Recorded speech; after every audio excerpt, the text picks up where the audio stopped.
Сайн мэцхан үзэгчдээ MNB спорт цугийн Олимпийн боловсрол нэвтрүүлгийн шинэ дугаар үзэгч та бүхэнд хүрч байна. Энэ удаагийн дугаарыг бид Индонез улсын Жакарта хотноо зохион байгуулагдах Азийн наадмыг өгсөн хөгжилтэй гүйлт арга хэмжээнээс бэлтгэлээ. Ингээд үзэгчдээ нэвтрүүлгээ хүлээн авч үзнэ үү?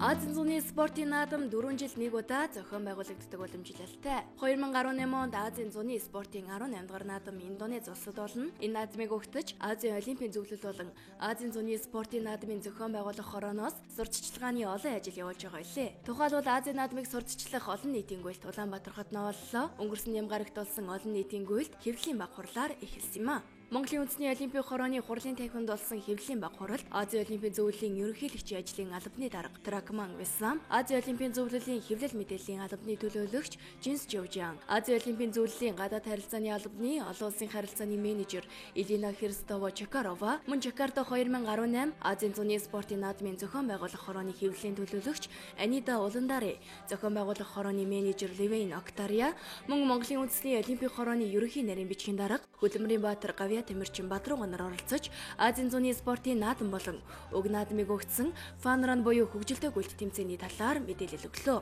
2006 оноос эхлэн Азийн олимпийн зөвлөлөөс тухайн жилийн Азийн зуны спортын наадмыг сурталчлах зорилгоор Азийн олимпийн зөвлөлийн гишүүн орнуудад хөгжилтэй гүйлтийг зохион байгуулж иржээ. Монгол улсын хувьд Монголын үндэсний олимпийн хорооноос 2014 онд Инчоны Азийн наадмыг өгтөж анх удаа олон нийтийн хөгжилтэй гүйлт зохион байгуулж өсвөрийн тэмэрчид оюутан залуучууд хамрагдаа оролцож байлаа. Манай улс 2018 оны Азийн зуны спортын наадмын өмнөх олон нийтийн хөгжилтэй гүйлт зохион байгуулсан 20 дахь орн болсон юм а.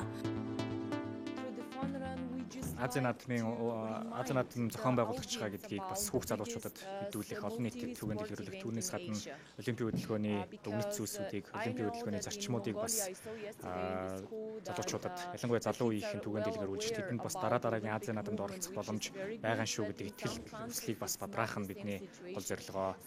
Фанран арга хэмжээгээр дамжуулан Азийн бусад улс орнуудад бол яг энэ мессежийг өгөхийг зорддог. Өчигдөр 84-р сургууль дээр зочилсан. 84-р сургуулиас очлоод Монголын сурагчид Олимпийн хөдөлгөөний талаар, Азийн наадмын талаар маш өндөр мэдлэгтэй, маш их сайн мэдээлэлтэй байгааг бол харахад их таатай байсан. Бүх улс орнуудад бас ийм байдгүй. Та бүхэнд бас баяр хүргье. Бүх зүйлс маш өндөр түвшин зохион байгуулагдаж байгааг харахад их таатай байна. Тэгээ энэхүү зохион байгуулалтын ажлын бэлтгэл ажлыг хангаж байгаа үндэсний олимпийн орныхонд бас талархал илэрхийлье. Үзэгч та бүхэнд Жакарта 2018 Азийн зуны спортын наадмыг өгсөн хөгжилтэй гүйлт арга хэмжээний хэвлэлийн баг хурлыг үргэлжлээ. Үргэлжлүүлэн та бүхэндээ шар твийн хамгийн том спортын наадам болох Азийн зуны спортын наадмын түүхийг танилцуулъя.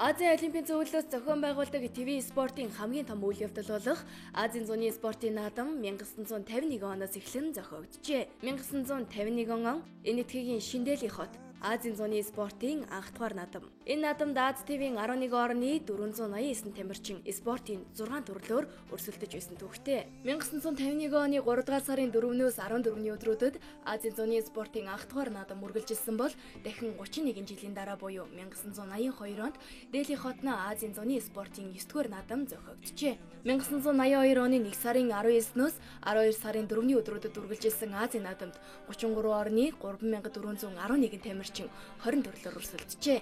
Монгол улсын тамирчдын хувьд харин 1974 онд Ираны Тегеран хотноо зохион байгуулагдсан Азийн зуны спортын наадмаас эхлэн анх оролцож, чөлөөт бүхийн төрөлд Монгол улсын Хөдөлмөрийн Баатар, Гавьяат тамирчин Баян Мөнх, Зэрэн тогтох нар алтан медалийг хүртэж байлаа.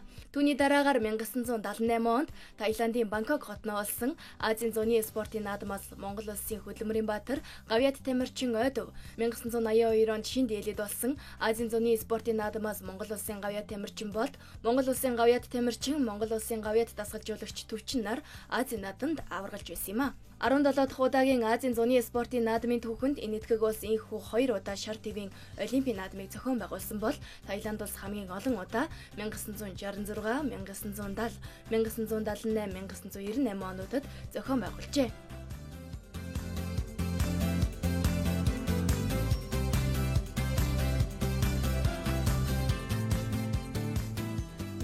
1962 он Азийн зуны спортын 4-р наадам Индонезиас Жакарта хот анх удаа Индонезиасд Азийн зуны спортын наадам зохиотлоо.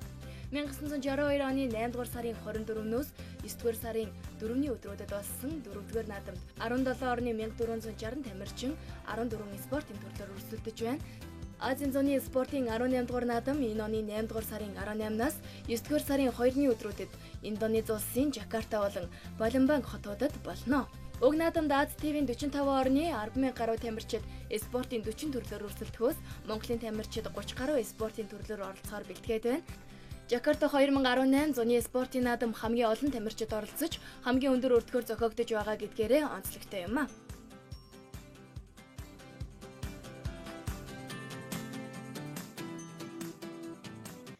Азийн наадмын зохион байгуулалтын ажил одоо хамгийн төгсгөлийн үе шатанд ирчихсэн. Барилга дэд бүтцийн ажлууд маань хамгийн сүүлийнхээ одоо тогтчлтын ажилдаа орчихсан явж байгаа. 100-аас 100 хүрэхгүй өдөр үлдсэн байгаа энэ мөчд бид нар бүх ажлаа цагтаа хэмжүүлж дуусгах гэдэгт бол бүрэн итгэлтэй ажиллаж байна. Тэгэхээр Индонезиас 2 удаа зохион байгуулж байгаа ч гэсэн ихэнх ажиллаж байгаа хүмүүсийн хувьд бол анхных гэдэг утгаараа бид бүх зүйл шинэ байгаа. Бусад Азийн наадмуудтай харьцуулахад зөвхөн тамирчид зохион байгуулж байгаа спортын төрлүүд багц медаллаасаа гадна оролцох албаны хүмүүс оролцох сайн дурын ажилтнууд нь бүгдээрээ давсан хамгийн их одоо хамгийн гэсэн дээр амжилтыг тогтоож байгаа энэ наадам байгаа. Түүхэнд хамгийн том Азийн наадам болно гэдэг нь өөрөө наадмыг бусдаас ялгаж байгаа тэр зүйл юм баха. Миний хувьд Фном Пен болон Бишкек гэсэн хоёр хотуудад өмнө фанраар хэмжээнд томилогдож очсон. Зохион байгуулах ороноос бол зохион байгуулж байгаа бүх фанраар хэмжээнүүдэд өөрсдөө төлөөлөгчдийг бас томилж оролцуулж тэднээс бас суралцах зүйлсийг харах одоо юу бас шаардлагатай байгаа, ямар хүлээлттэй байгаа гэдгийг мэдхийг зорж байгаа. Учир нь өмнө бас Сэвлийн багварал дээр Азийн олимпийн зөвлөлийн төлөөлөгчийн хэлсэнчлэн хот болгон зохион байгуулагдж байгаа фанраар хэмжээ маань өөр гэсэн онцлогтой соёлын үнэт зүйлсүүдэд тодруулсан улс үндэснийхээ онцлогийг шингээсэн байгаа. Тэгэхээр бидний хувьд ч гэсэн гэр улс орнуудын зохион байгуулалтаас суралцах зүйл байгаа. Тэрийг Азийн наадмынхаа арга хэмжээнд тэр бас шингээхийг зорж байгаа.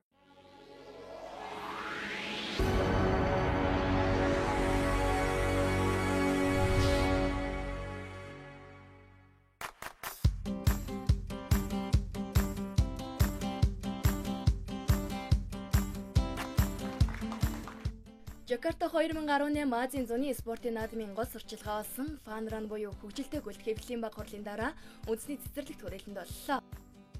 Нээлтийн явцлал Монголын үндэсний олимпийн хороо, Монголын үндэсний олимпийн ахтем болон Азийн олимпийн зөвлөл Жакарта 2018 наадмын зохион байгуулах хорооны төлөөлөгчид мөн Азийн спортын наадмыг сурталчлах ажлын хүрээнд өнгөрсөн оны 11-р сараас 2 үе шаттайгаар зохион байгуулагдсан Олимпизм ба бие биелдрийн хүмүүжил сэдвтэй боловсролт оролдоонд амжилттай оролцож шалгарсан хот хөдөөгийн 10 ерөнхий боловсролын сургуулийн тамирчин сурагчид, олимпийн зөвлөлийн удирдлагууд, арга зүйчид оролцлоо. Азийн олимпийн зөвлөлийн ивэлдор Монголын үндэсний олимпийн хорооны спорт ба идэвхтэй нийгэм комиссаас хамтран зохион байгуулсан олон нийтийн хөгжилтэй гүйлтийн Монголын үндэсний олимпийн хорооны ерөнхий нарийн бичгийн дарга Инхбатын Бадрууган албан ёсоор нээж эхлүүллээ.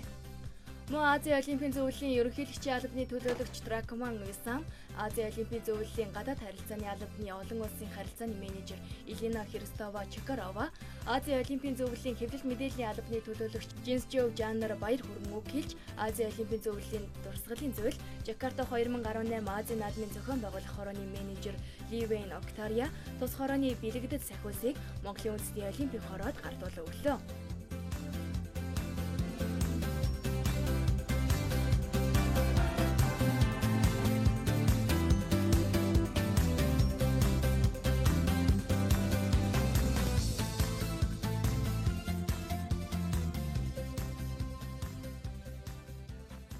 Мөн гүйлтийн тэмцээнд оролцох тамирчид гараанд гарахын өмнө олон нийтийн ажиллагааны төгсгөлд аэробик гимнастикийн төрлөөр дэлхийн аваргын тэмцээнд амжилттай оролцож хүрэл медаль хүртсэн багийн дэлхийн гимнастикийн цолтой 2 тамирчин бүх оролцогчдод болон бүх хүндэт зочдод дасгал хийлгэж бие халааснаар гүйлтийн тэмцээн эхэллээ.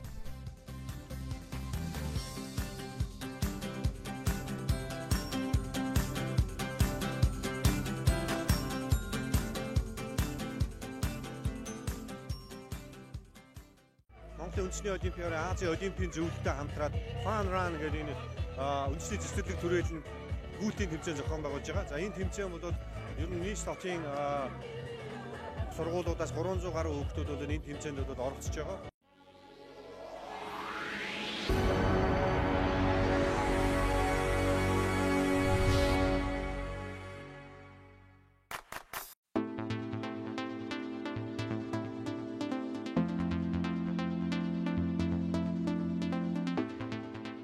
Жакарта 2018 Азийн зуны спортын наадмын сурчлагын ажлын хүрээнд зохиогдсон хөгжилтэй гүйлтэнд аймаг дүүргийн ерөнхий боловсролын сургууль, төрөлцсөн сургуульттай биеийн тамир спортын дунд сургуулиудаас 300 гаруй сурагч оролцлоо.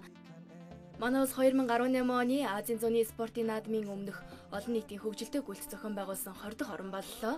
За Азийн олимпийн зөвлөлийн ивэлдор Арабын нэгдсэн Эмират, Катар, Мальдив, Ливан зэрэг улсууд хөгжилтэй гүйлтийг зохион байгуулж, гүйлтийн буйхаагаа Монгол шилжүүлсэн юм а. Жакарта 2018 Азийн зуны спортын наадмын зохион байгуулах хорооны төлөөлөгчид гүйлт зохиогдох бүх оронд очиж оролцдог гэдгийг хэвлэлийн багварлын үеэр онцолж байлаа. За энэ удаад тэдний хувьд бүх нийтийн гүйлтийн хүрээнд зочилсон 25 дахь орн нь Монгол улс байсан юм а. Жакарта 2018 Азийн зуны спортын наадмын фанран буюу хөгжилтэй гүйлт Олимпизм ба бие балдрын хүмүүжил сэдвтэй болцолт уралдаанд шалгарсан хот хөдөөгийн шилдэг 10 ерөнхий боловсролын сургуулиудын сурагчдын дунд боллоо.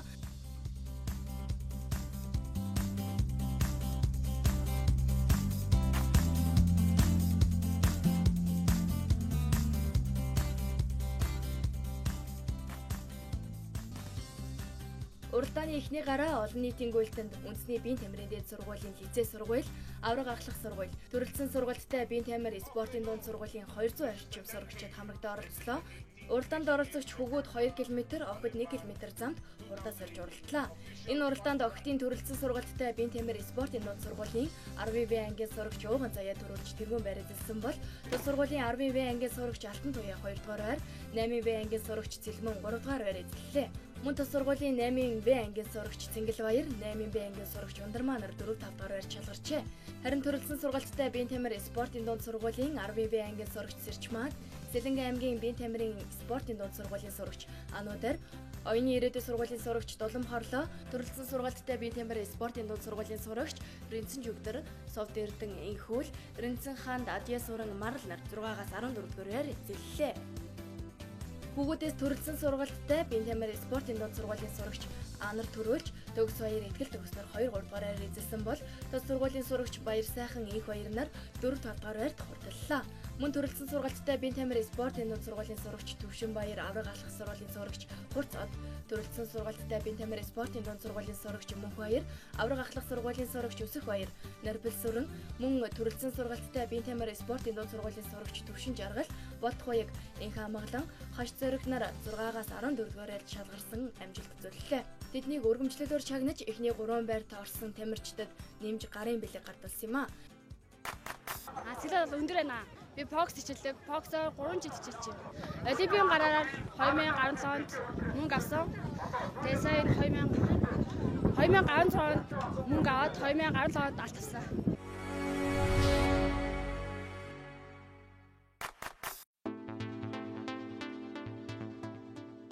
Азийн зуны спортын 18 дугаар наадмыг сурчлах ажлын хүрээнд зохиогдсон Олимпизм ба бие балдрын хүмүүжил сэдвт болцолт уралдаан 2018 оны 11-р сараас энэ оны 5-р сарын 13-ны хүртэл 2 үе шаттайгаар үргэлжилж хот хөдөөгийн 600 гаруй ерөнхий боловсролын сургуулийн сурагчид хамрагдсан билээ. Энэ болцолт уралдаанд амжилттай оролцож шалгарсан шилдэг 10 сургуулийн багийн тамирчдын дунд гүйлтийн дараагийн гараа зохиогдлоо. За баг тамирчид тус бүр охидын 3, хөгүүдийн 3, нийт 6 бүрэлдэхүүнтэй оролцож өмнөх гарааны адил хөгүүдийн 2 км, охидын 1 км зайд хурд хүчээс хорин багийн дүнгээр тэмцээний аваргыг тодруулсан юм а.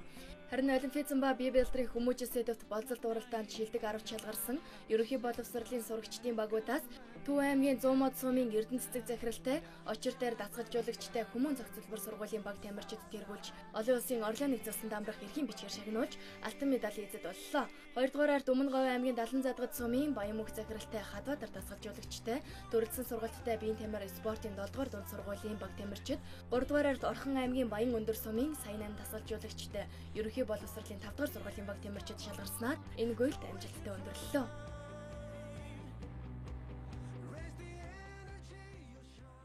Сэтгэл маш өндөр байна. Тэгээд цаашдаа улмын хэмжээлт гаргаж Аз руу бисээ явчихд ирсэн. Тэгээд тэрнийхээ рекордыг үзэж дахиж явж төрүүлнэ гэж байна. Би улсын аваргаас алтан хүрэл медальтай. Тэгээд сая Хонконгоос зохион байгуулсан Аз аварга шалралт тэмцээнд яваад 13 дугаар байрлалсан. Тэгээд Монгол дуртай хүүхдийн наадамд 4-5 дугаар байрлалсан. Би энэ тэмцээнд өмнө төлөөлж оролцсон. Тэгээд төрүүлсэн сэтгэл өндөр байна. Би хөнгөний спортын хичээлээ 2 жил болж байна. Баахан гадуулдаг олон улсын хэмжээний тэмцээнд 3000 м-ийн зайд 2 төрж өгсөн. Тэгээд аймаг орон нутгад олон төрүүлж өгсөн. Би сая Монгол Улсын аврагт оролцсон. Тэгээ одоо Монгол туурхтан Азийн хүүхдийн 8 дугаар наадамд оролцсон. Төв аймгийн хэмжээнд болохоор бие биелдэг хүмүүжил олон улсын олимпизмын бие биелдэг хүмүүжлийн арга хэмжээнд зориулсан бүх нийтийн кросс гүйлтэнд манай хүүхдүүд амжилттай сайн оролцлоо. За энэ охидын 1000 м-т Анхил гэдэг охин маань тэргүүн байранд ороод Буян дэлгэр гэдэг охин маань 3 дугаар байранд, Урангой гэдэг охин маань 4 дугаар байранд орсон. Амун хөвгүүдийн төлөлт болохоор 2000-ад Сүхбаатар гэдэг хүү маань төрүүлээд, Нямдар гэдэг хүү маань 4-т ороод, Бямбэтэн гэдэг хүү маань 6-т ороод ингээ багийн нийлбэлдүүгээр манай хүүхдүүд төрүүлээд олон улсын пиандрын цусан дамрах эрхийн бичгээр чагнагсан туйлын баяртай байна. За манай энэ хүүхдүүд маань бол одоо удахгүй энэ эр бүтэн сайнд болох Улаанбаатарын марафон гүйлт болон тал нутгийн Монгол мөн түнчлэн Монголын хамгийн урдан хүүхэд кросс гүйлтийн улсын авраг шалгууруулах бодлогын тэмцээнд оролцохоор бэлтгэл сургуультаа хийгээд ингэж байж байна.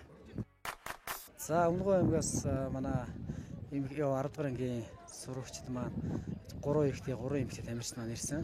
За тамирчид Өмнөгов аймгийн 70 залуу тас дээрээ бэлтгэл сургуультаа за энэ бол бид өдрийнхаа уралдааны гарсан цааш 10 дугаар ангийн сурагчдыг уралдаанд оролцуулсан гэдгийг өдрөөс эхлээд баг тамирчдын бэлтгэл сургалт хийх гэж хэлсэн. За мөн өчтөр болсон өсвөрийн улсын аврах шалгуулалт тэмцээнд бас баг тамирчтай энд оролцох 6 хүүхдээ бас өсвөрийн улсын аврах шалгуулалт тэмцээнд бас 20 маркаар оруулаад тэгээ өнөөдрийнхээ тэмцээнд ирээд манай баг тамирчтай эрэгтэй маань төрүүлээд за тэгээд 2 дахь эрэгтэй маань 8 дугаараар 3 дахь эрэгтэй маань 11 дугаар байр эмэгтэйчүүд маань бас амжилттай сайн өгөөд одоо энэ тэмцээний дөрөнхий бол дүн маань бас эрэгтэй эмэгтэйгийнх нь нийлбэр оноогоор гарах байгаа.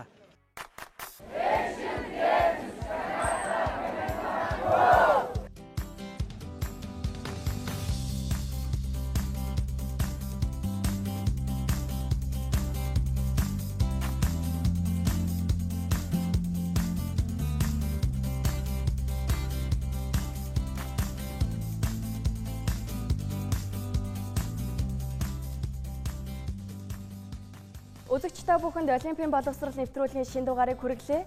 Дараагийн дугаарт Олимпизм ба бие биелдрийн хүмүүжил сэдвт болцолт оролцооны шилдэг оролцогчдын талаар мэдээллийг хүргэх болно.